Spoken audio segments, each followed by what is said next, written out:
গরমে কিছুই খেতে ভালো না লাগলে সকাল বিকেলের টিফিনে এই রেসিপিটা বানিয়ে নিতে পারেন। বানানো একদমই সহজ আর খেতে অপূর্ব লাগে। একদিন যদি বানিয়ে খান রোজ বানানোর বাহানা খুঁজবেন, এতটাই টেস্টি হয়।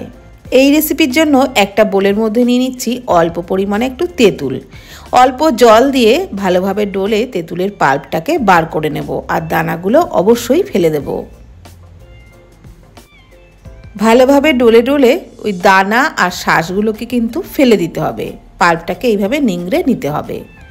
তো পুরো তেঁতুলের পাল্পটাই বার করে নিয়েছি। এইবার এই তেঁতুলের পাল্পটাকে আরেকটি বোলের মধ্যে ঢেলে নিচ্ছি। একটা বড় বোলের মধ্যে ঢেলে নিলাম। ওর মধ্যে দিয়ে দিলাম প্রায় 1 গ্লাস মতো, মানে ছোট 1 গ্লাস জল দিয়ে দিলাম। দিয়ে দিচ্ছি পরিমাণ মতো সাদা লবণ, দিয়ে দিলাম 1/2 চামচ বিট লবণ, আর দিয়ে দিচ্ছি 1/2 চামচ করে জিরে গুঁড়ো, ধনে গুঁড়ো, আর 1/2 চামচ লঙ্কার গুঁড়ো। এইবারে সমস্ত কিছু খুব ভালো করে মিশিয়ে নিচ্ছি। এখানে কিন্তু কোনো ভাজা মশলা ব্যবহার করিনি, কাঁচা জিরে গুঁড়ো, ধনে গুঁড়ো সেগুলোই ব্যবহার করেছি। দিয়ে দিলাম 2 টেবিল চামচ আখের গুড়। এই রেসিপিতে আপনারা চিনিও দিতে পারেন, তবে গুড় দেবেন, টেস্টটা অনেক বেশি ভালো হবে। খুব ভালো করে গুড়টাকে টক জলের সাথে মিশিয়ে নিচ্ছি। এইভাবে কিন্তু নাড়াচাড়া করে খুব ভালো করে গুড়টাকে মিশিয়ে নিতে হবে। দিয়ে দিলাম 2টো কাঁচা লঙ্কা কুচি। আপনারা যেমন ঝাল খাবেন সেই বুঝে লঙ্কাটা দিয়ে দেবেন। দিয়ে দিলাম 1 মুঠো ধনেপাতা কুচি, আর 2-3টে গন্ধরাজ লেবুর পাতা নিয়েছি, সেগুলোই ছিঁড়ে দিচ্ছি। গন্ধরাজ লেবুর পাতা থাকলে অবশ্যই করে দেবেন, দারুণ লাগবে খেতে। আর 2 টুকরো গন্ধরাজ লেবুর রস দিয়ে দিলাম। রসটাকে নিংড়ে লেবুগুলোকে ওই টক জলের মধ্যেই দিয়ে দিলাম। তারপর সমস্ত কিছু আবারও খুব ভালো করে মিশিয়ে নিচ্ছি। ঠিক এই রকম হয়েছে টক জলটা। এইবার ফুলুরিগুলো বানিয়ে নেব। তার জন্য একটা বোলের মধ্যে নিয়ে নিলাম 1 বাটি বেসন। বেসনের মধ্যে অল্প অল্প জল দিয়ে একটা ব্যাটার তৈরি করে নেব। তবে ব্যাটারটা কিন্তু একটু ঘন করেই তৈরি করবেন, একদমই যেন ব্যাটারটা পাতলা না হয়, সেই কারণে জলটা একবারে ঢেলে দেবেন না। এইভাবে অল্প অল্প জল দিয়ে দেখে ব্যাটারটাকে কিন্তু তৈরি করতে হবে। ব্যাটারটা যদি বেশি পাতলা হয়ে যায় তাহলে ফুলুরিগুলো কিন্তু একদমই গড়তে পারবেন না, সেই কারণে অল্প অল্প জল দিয়ে এই রকম ঘনত্বেরই একটা ব্যাটার তৈরি করে নিতে হবে।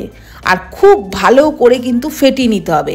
ফেটাতে ফেটাতে যখন বেসনের কালারটা এই রকম সাদা হয়ে যাবে তখনই বুঝতে পারবেন ফেটানোটা পারফেক্ট হয়েছে।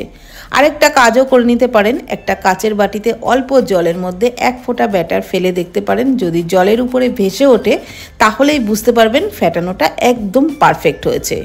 এইবার ওই বেসনের মধ্যে দিয়ে দিলাম সামান্য একটু লবণ পরিমাণ মতো, দিয়ে দিলাম সামান্য একটু গ্রেট করা আদা 1/2 চামচ মতো, দিয়ে দিলাম 2 পিঞ্চ হিং, আর 1/2 চামচ করে হলুদ গুঁড়ো, লঙ্কার গুঁড়ো দিয়ে আবারও সমস্ত কিছু খুব ভালো করে মিশিয়ে নিচ্ছি।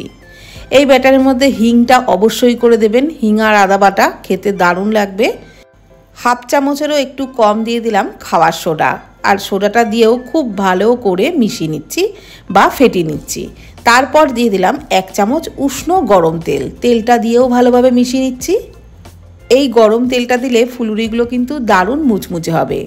এইবার ফুলুরিগুলো ভেজে নেব। তার জন্য কড়াইয়ে সাদা তেল গরম করে নিয়ে ফুলুরিগুলো তেলের উপরে দিয়ে গ্যাসের ফ্লেম লো টু মিডিয়ামে রেখেই ফুলুরিগুলো ভাজতে হবে। বেশ অনেকগুলো ফুলুরি কিন্তু আমি একসাথে ভেজে নিচ্ছি। আর এগুলো তেলে পড়ার পর দেখুন কত সুন্দর ফুলে উঠছে।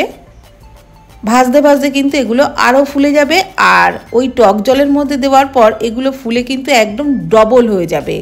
সেই কারণে ফুলুরিগুলো একটু ছোট করে তৈরি করবেন, কেননা এগুলো টক জলে ভিজিয়ে রাখার পর এই এখন যা সাইজের দেখছেন এর থেকে কিন্তু ডবল হয়ে যাবে। বেশ লালচে করে ফুলুরিগুলো তুলে গরম অবস্থাতেই কিন্তু ওই টক জলের মধ্যে দিয়ে দিতে হবে। সব ফুলুরিগুলোকেই গরম অবস্থায় টক জলের মধ্যে দিয়ে ওই 5-7 মিনিট মতন রেখেছিলাম, তাতেই কিন্তু একদম রসালো হয়ে গেছে। এই দেখুন একটা কেটে দেখাচ্ছি। দেখুন ভেতরে তেঁতুল জলটা কিন্তু খুব তাড়াতাড়ি সোক করে নেয়। তো যেভাবে আমি বড়াগুলো বানালাম ঠিক সেইভাবেই কিন্তু বানাবেন, তাহলে আপনারাও একদম পারফেক্ট জল ফুলুরি তৈরি করতে পারবেন।